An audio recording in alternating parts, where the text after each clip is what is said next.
আবৃত্তি করছি আমার স্বরচিত কবিতা ব্যক্তি সজল দাস, শেখ উমর ফারুক বিন জমির।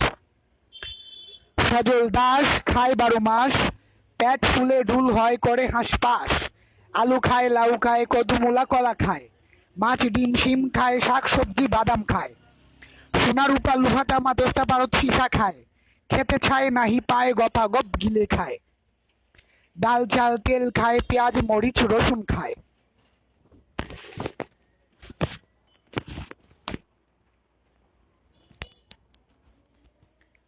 আদা খায় কাদা গায়ে, গাদা গাদা করি কামায়। তবু শান্তি নাহি পায়, তবু চাহিদা বৃদ্ধি পায়। ছটপট ছটপট ঘুম আসে না, বাড়িতে গেলে শান্তি লাগে না, দোকানে এলে তার ভাল লাগে না।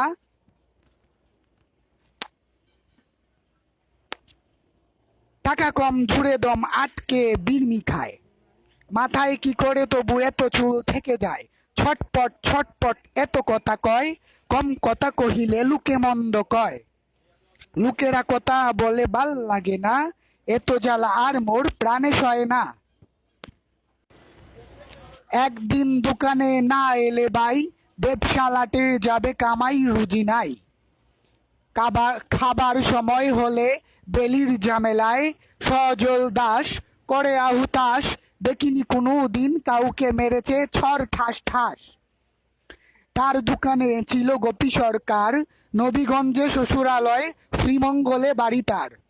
সে তার কথার ফুল জুড়ি মেলতো, খরিদ্দার কাস্টমার সকলে শুনতো।